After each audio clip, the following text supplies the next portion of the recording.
Avatar 2 est un des films les plus ambitieux de l'histoire du cinéma pour plein de raisons, que ce soit la technologie de motion capture qui a été perfectionnée, l'utilisation de nouvelles caméras 3D conçues spécialement pour le film et l'énorme puissance de calcul qui a été nécessaire pour créer les textures. Dans cette vidéo, on va voir comment James Cameron et ses équipes ont donné vie à ce film et vous allez voir, c'est impressionnant. 13 ans après le premier film qui a battu de nombreux records à l'époque, James Cameron nous sort un nouveau chef-d'œuvre visuel avec Avatar la voie de l'eau et cette fois encore, il a fallu repousser les barrières techniques et technologiques pour obtenir un résultat encore plus réaliste. Et comme si c'était pas déjà assez ambitieux, ils se sont rajouté une difficulté de taille, filmer une partie du film sous l'eau. Dans la plupart des films, pour des raisons de budget et de praticité, les scènes aquatiques ne sont pas filmées sous l'eau. Par exemple, dans le premier Avatar, cette scène où Jack saute dans une cascade a été filmée sur la terre ferme avec plein de cordes qui tirent l'acteur dans tous les sens pour simuler la chute et le mouvement du courant qui l'entraîne. Honnêtement, ça passe bien parce qu'il y a beaucoup d'action, mais pour des scènes plus calmes, c'est beaucoup plus compliqué d'obtenir un rendu réaliste si tout est filmé au sol. Donc pour faire les choses bien, James Cameron a décidé de vraiment filmer les scènes aquatiques sous l'eau, ce qui a considérablement complexifié la production puisqu'ils ont dû construire un immense bassin de 3,4 millions de litres d'eau, ce qui équivaut à plus d'une piscine olympique et toutes les caméras ont dû être équipées de caissons étanches. Du côté des acteurs, ils se sont entraînés à la plongée pendant des semaines à Hawaï, ils ont appris des techniques pour garder leur respiration le plus longtemps possible et d'ailleurs des records ont été battus pendant le tournage avec Sigourney Weaver qui à l'âge de 71 ans est restée en apnée pendant 6 minutes et 30 secondes,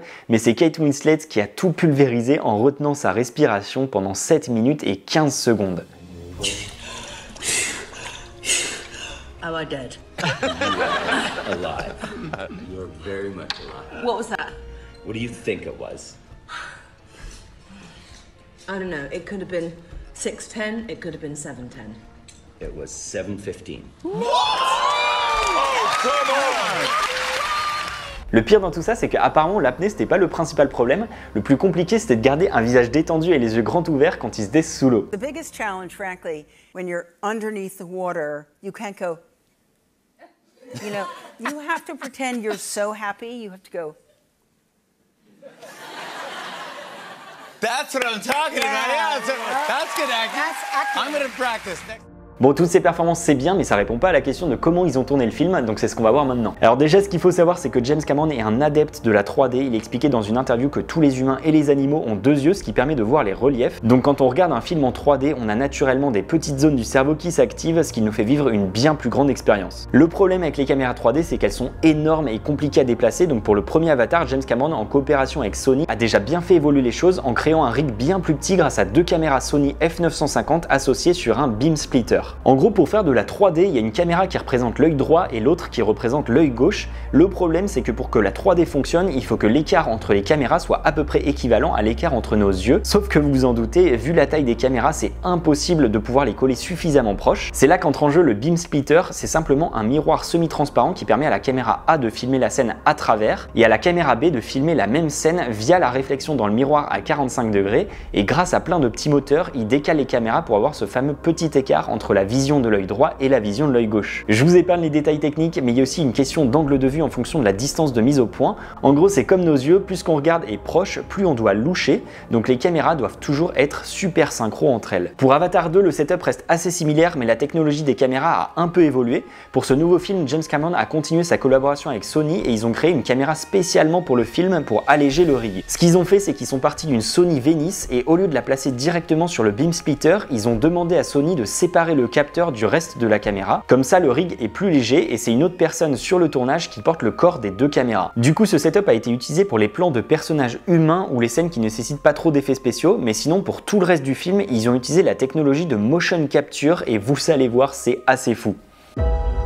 Physical, emotional, facial, the eyes, everything. The actor creates the emotion. The actor creates the moment. It's our job to make sure that everything the actor did is preserved in their CG character. You are very hard on them. I'm the father. It's my job. Ce qui se passe, c'est que les acteurs sont équipés avec des combinaisons sur lesquelles il y a des petites boules blanches qui reflètent la lumière infrarouge. L'espace dans lequel est tourné le film est équipé de plein de petites caméras qui permettent d'analyser le déplacement de ces boules blanches dans l'espace. Et grâce à pas mal de calculs sur ordinateur, ils arrivent à associer ces mouvements à ceux d'un personnage. Pour visualiser la scène en direct et mieux s'imaginer les personnages dans leur environnement final, James Cameron utilise une caméra virtuelle. Ça lui permet notamment de repenser le cadrage de certains plans en se déplaçant directement dans la scène et en choisissant le meilleur angle de vue. D'ailleurs, l'utilisation de caméras virtuelles est vraiment une une révolution dans le monde du cinéma et vu les progrès de ces dernières années, j'ai du mal à imaginer ce qu'on découvrira comme film dans 20 ou 30 ans. Du côté des expressions du visage, les acteurs sont équipés de 2 petites caméras face à eux qui viennent traquer des points et les retranscrire sur les personnages, ce qui les rend super réalistes. This family is our fortress. I'll be nice once, then I won't.